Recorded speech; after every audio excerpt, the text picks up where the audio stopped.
We're taking a look at Trump accounts, the new long-term savings option created under the One Big Beautiful Bill Act. They'll deliver free money as early as the 4th of July to invest in newborns' futures. Our guest is Vermont Treasurer Mike Pieciak, who wants Vermonters to take advantage of the offering, even though he has significant policy disagreements with the accounts. We also discussed the Treasurer's pilot program that starts next year featuring baby bonds. Our conversation began with the problem of saving money in America. So whether it's not having the opportunity to save because they don't have those sort of vehicles for savings, particularly for retirement, or whether it's just this affordability challenge that we're feeling everywhere, it's really hard to save. And when you look at the number of Americans that are worried about their retirement, worried about outliving the money that they have saved, most polls show it's like 60, 70, 80% of people are worried about it. So we definitely have a savings crisis in the country, and similarly here in Vermont. So that's where these Trump accounts come in. They're basically tax-advantaged accounts that are available to any child under age 18. And then specifically for kids born between January 1st of 2025 and December 31st of 2028, the U.S. Treasury is going to seed a new Trump account with $1,000.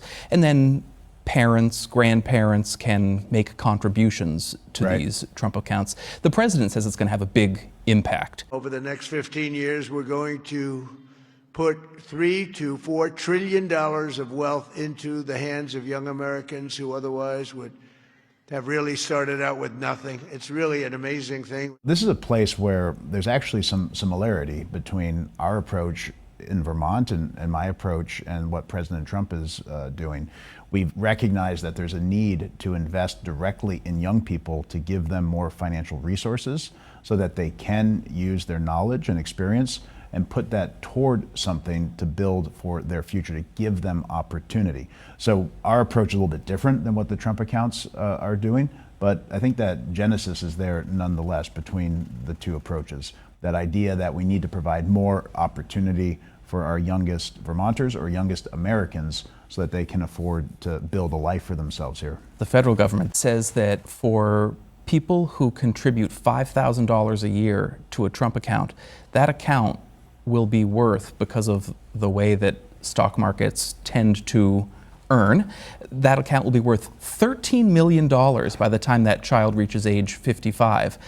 But of course, the asterisk there is that most people cannot contribute $5,000 a year. That's exactly right. And that's one of the challenges that we had with the approach that the president took. There are certainly families that are in a position to put aside that money. They have a new vehicle available to them now that's tax deferred, that has this sort of tax benefit. But then there are a lot of other families that are not going to be able to take advantage of it because they don't have that extra money. So that $1,000 that is going to be seeded for those babies that are born sort of during the Trump presidency, that will grow over time. It won't be anywhere near $13 million. But that's something. Our approach had to do with putting more money at the beginning for those children. So we are saying $3,200. That grows over time much more quickly because of that compounding effect.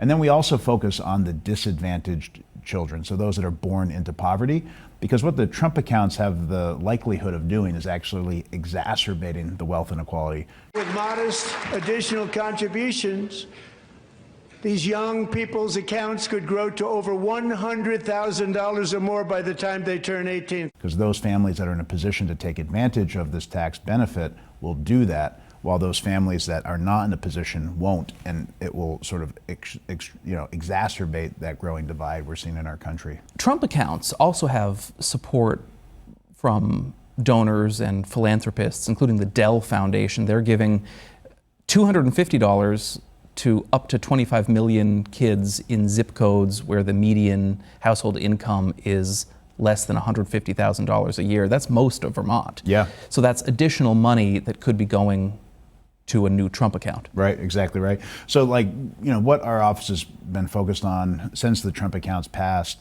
is really thinking about how can we make sure, even though we have a different approach, right, and we would do it a different way, this is money that's available and on the table for Vermonters. So we want to make sure that every Vermonter is claiming the money that is available to them and putting that aside and has a vehicle to do that. So we've been working with the Treasury Department, looking closely at the guidance thinking about what role we can play to make sure every Vermonter that's eligible can claim both the $1,000 and also this $250, depending on when they were born and what age their children are. Yeah, that key eligibility from the administration is anyone with a valid Social Security number. Right. Citizens. Yeah. Yeah. So, I mean, that, and based on when they're born and their age as well. Yes. Saving, whether it's for retirement or to buy a house or education, should be a nonpartisan issue. Yes. But I wonder if Democrats, because they are opposed to many of the president's policies, I wonder if Democrats might be hesitant to open a Trump account. So speak specifically to Democrats.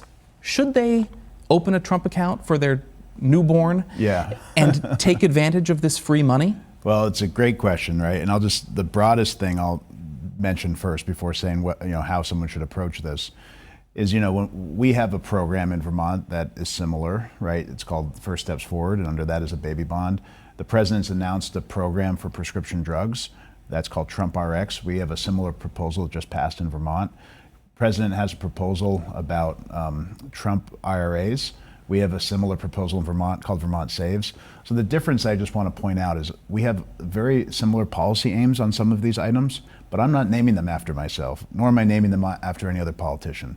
So I think that's one challenge right out of the gate, is the politicalization of trying to name something, after the president. So, had that not happened, I think the temperature on these accounts would be way less. That being said, there's nothing, particularly political or partisan about opening up a Trump account and taking advantage of that now that it exists, if you are a family in Vermont that is eligible. So we want to do what we can to encourage, and for those that are unaware, so that they're aware of these Trump accounts and aware that this money may be available to their children. So we'll be doing what we can to draw awareness and make that simple. But I wouldn't leave free money on the table. I think that's the bottom line. And you don't have to contribute to a Trump account. You can open one up, get that $1,000 for your newborn if they're born in that window of the Trump presidency, get that $250 from the Dell Foundation. Right. So even that $1,250, that will grow over time. We think that it should be more. That's an amount that is seeded with a little bit more than that. But that $1,250 will grow over time, and that's something for a child that might not have a lot of other opportunities economically for them when they're becoming an adult. Decades from now, I believe the Trump accounts will be remembered as one of the most transformative policy innovations of all time. And I've done a lot of them. The tax cuts, we've done a lot of them, more than I think anybody. And I think this is going to be one of the most outstanding. This package that you're in the process of proposing, called First Steps Forward, talk about how that aims to attack poverty, really, as a problem in our state. Yeah, for sure. So First Steps Forward is really an innovative bundle. It's the first time that one state has combined these three different items that I'll talk about into one program. Each of these programs has been done elsewhere, but this is a unique opportunity for us to bring them all together. So the first part of the bundle is focusing on mothers, focusing on their mental health, pre-pregnancy, during pregnancy, and post-pregnancy, making sure they have the mental health support that they need to be a present and good parent, to make sure they get back to the workforce, that they have that support that's so critical during and following a pregnancy. The other component of it is a direct cash payment to new mothers, so at least $500 for at least a year, although the final details will be ironed out in the coming months. So that's money that provides a little bit more financial security at home, reduces the anxiety at home. That's obviously good for the mom, for the parents, but it's also good for the child as well. It allows the mother to spend some more time focusing on raising her child and making sure the child has the necessary things that they need to have a strong start in this world. It also pairs with a diaper bank so that moms have free diapers during this process as well. Diapers are so expensive, and it's something that oftentimes can even prevent a mom from going back to work, because if they're going to send their child to daycare, there's a certain number of diapers that they need to provide to be able to do so, and that can be prohibitive. So that's an important component of the First Steps Forward program. And then the last one is the baby bond, which we had mentioned, or I had mentioned a little bit. So that would be $3,200 set aside for the child that will grow over time. And when they reach 18, they can claim their baby bond. to buy a house in Vermont, start a business in Vermont, roll it over to the retirement, or use it for higher education or job training. So we view this package together as something that invests in the health, the physical health of a family. It invests in the financial health of a family. It makes an immediate financial investment, and it also makes a long-term financial investment. And that's why we're so excited about it. It brings all of this together.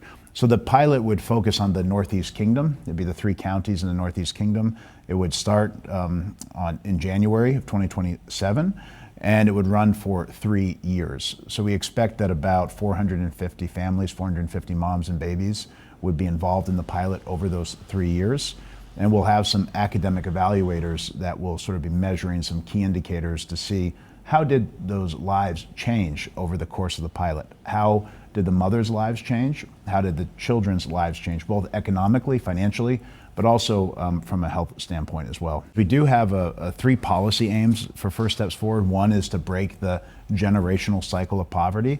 The other is to invest in our rural communities because, again, children born into poverty are disproportionately born in those rural communities. And then we also want to provide opportunity for Vermonters to be able to afford to stay here when they become an adult. So having a little bit extra money to invest in a home or a business or for your education or for retirement is something that ties somebody to the Vermont economy. You have to be born in Vermont to be eligible for this program, and then you'd have to be a Vermonter when you claim your baby bond as well. So it sort of ties you back into the Vermont economy. At age 18. Exactly, yeah. Fundraising is now underway for that pilot, which was authorized by the legislature. It will be funded with private philanthropic dollars, not with taxpayer money. The ultimate question is, should the project become permanent statewide? As for the Trump accounts, sign-up details are on trumpaccounts.gov.